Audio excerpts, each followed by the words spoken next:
Ngaji itu harus objektif. Objektif itu jujur. Jadi bisa saja korbannya ayah saya, bisa rektornya, bisa semuanya. Tapi korban dengan makna yang bagus. Karena di antara saran Al-Quran, Allah ngendikan kalau belajar atau mencari nasihat atau mencari kebaikan apa saja itu diistilahkan walau ala anfusikum awil walidaini wal aqrabin, meskipun ketentuan itu merugikan kamu. Jadi ketentuan apapun yang merugikan kita harus tetap kaji meskipun itu tidak menguntungkan kita. Karena banyak problem, mulai dulu sebenarnya problem itu orang yang wakam da'in yadda'i annahu da'a ilallah tapi hakikatnya yad'u ila nafsi. Jadi banyak da'i yang mengklaim dirinya mengajak ke Allah dan Rasul tapi sebetulnya hakikatnya mengajak ke kelompoknya sendiri. Saya ini termasuk kiai yang masih orisinil. Artinya orisinil gini, suatu saat atau kapan saja saya kok sudah tidak laku jadi kiai, asal Islam jalan tetap senang, karena nggak penting yang populer saya apa enggak itu tidak penting, yang penting agama ini tetap jalan. Sama negara ini harus jalan siapapun presidennya. Ya, ini penting saya utarakan karena perbedaan antara nafsu dan komitmen beragama itu tipis sekali. Sehingga dulu pernah ada cerita, ini bukti keadilan Rasulullah SAW. Pernah suatu saat Nabi itu ngaji, yang ngaji seperti ini. Terus ada pemuda dengan cueknya ngelewati masjid yang sedang dipakai Nabi ngaji.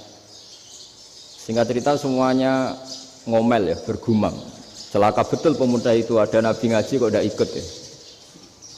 Tapi Nabi secara besar hati ngendikan, ini ada di beberapa kitab di Fadhailul Kasbi, keutamaan kerja. Kata Nabi, pemuda itu mau mencangkul di lahannya. Jika dia mencari nafkah untuk keluarganya, untuk kebaikannya, maka itu bagian dari ajaranku. Jadi Nabi berbesar hati bahwa kerja seperti itu bagian dari ajarannya. Jadi tidak harus datang ke majelis ngaji. Dan bisa saja yang sedang hadir itu ya orang yang hindari istrinya minta belanja, dari ngaji terus benar dituntut belanja kan gitu. Mungkin anak-anak UMM yang kesini daripada tengok-tengok yang Malang bosen jalan-jalan ke Rembang gitu. Nah, jadi nggak mesti benar juga niatnya gitu. Jadi ya sama itu. Jadi kalau di dunia kiai yang masih orisinil itu nafsu itu benar-benar dilatih. Maka masyhur dalam cerita ada orang perang sama Ali radhiyallahu anhu. Ketika perang ini sangat semangat, tapi ketika orang itu meludahi dan Sayyidina Ali ini tersinggung karena diludahi, Sayyidina Ali langsung angkat tangan, sudah perangnya nggak usah diteruskan karena saya marah sama kamu sekarang demi nafsu karena kamu meludahi saya, padahal saya tadi motifnya demi Allah dan Rasul. Jadi sangat tipis bedanya kita emosi karena diri kita dan emosi karena Allah dan Rasul. Sehingga ketika diludahin ini terus beliau mikir jangan-jangan perang saya karena saya diludahi. Nah, yang hilang dari peradaban modern adalah Allah itu tidak begitu hadir di hati kita. Saya sering cerita di mana-mana, teks hadis itu sebenarnya berbunyi gini, ini hadis sahih. Mangka na yu'minu billahi wal yaumil akhir fal yukrim jarohu. Ada yang fal yukrim jarohu doifahu, ada yang fal yakul khairan aul yasmut. Siapa yang iman dengan Allah dan Rasul maka harus memuliakan tetangganya, memuliakan tamunya. Dulu itu ada seorang ulama dipanggil anak muda, dibully terus sekarang. Wahai kiai, datang ke rumah saya. Datang kiai itu. Setelah sampai ke rumah orang itu, silakan kiai kembali ke rumahnya. Saya tidak butuh kiai.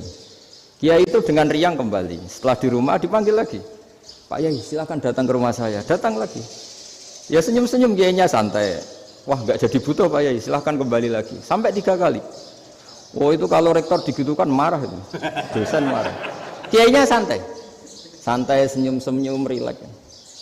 Ketika ditanya, kenapa Pak Yai tidak tersinggung? Jawabannya unik.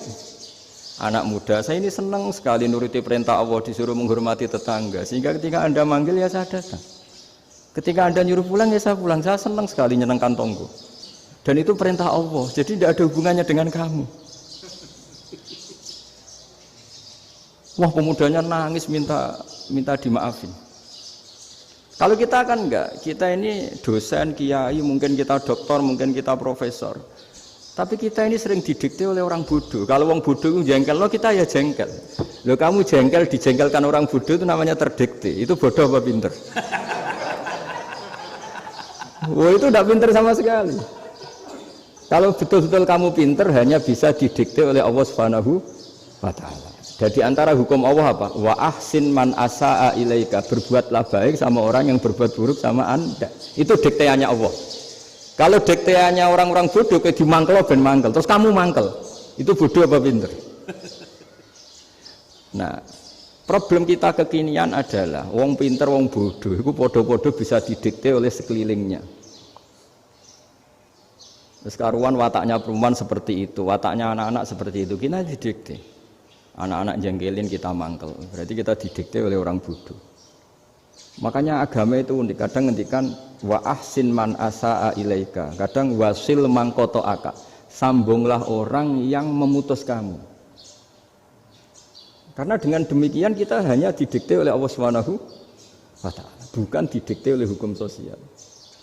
Cara Jawane nak ngapiki tangga sing apik akeh tunggale.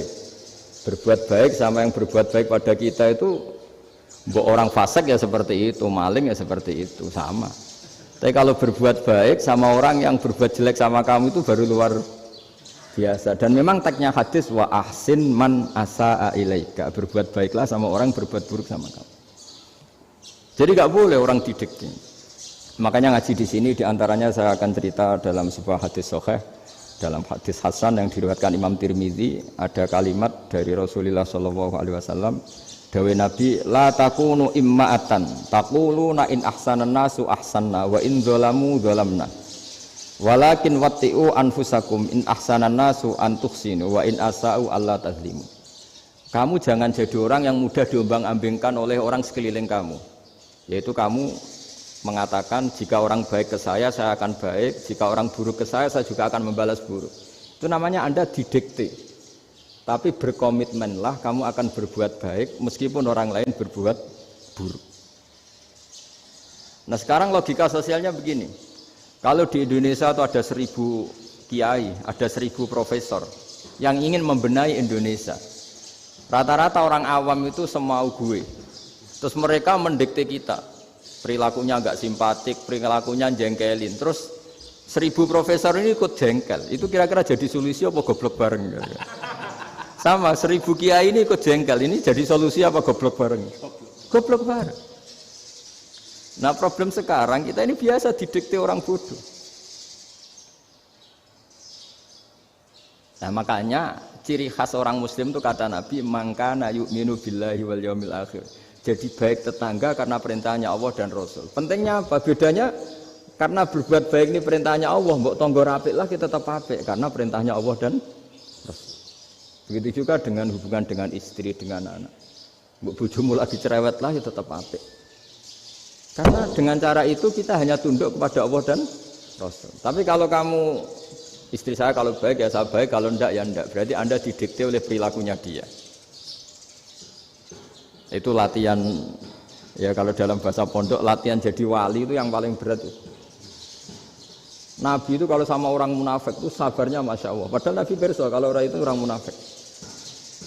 Karena dengan cara seperti itu bahwa kebaikan Nabi pada seseorang itu atas perintahnya Allah dan Rasul, bukan atas nama servis. Kalau Nabi hanya baik kepada Abu Bakar, itu mungkin orang bilang wis adune wong Abu Bakar baik sama Nabi. Tapi kalau Nabi baik sama orang munafik, Abdullah bin Ubay bin Salul, itu kalau nggak perintahnya Allah dan Rasul itu nggak bisa.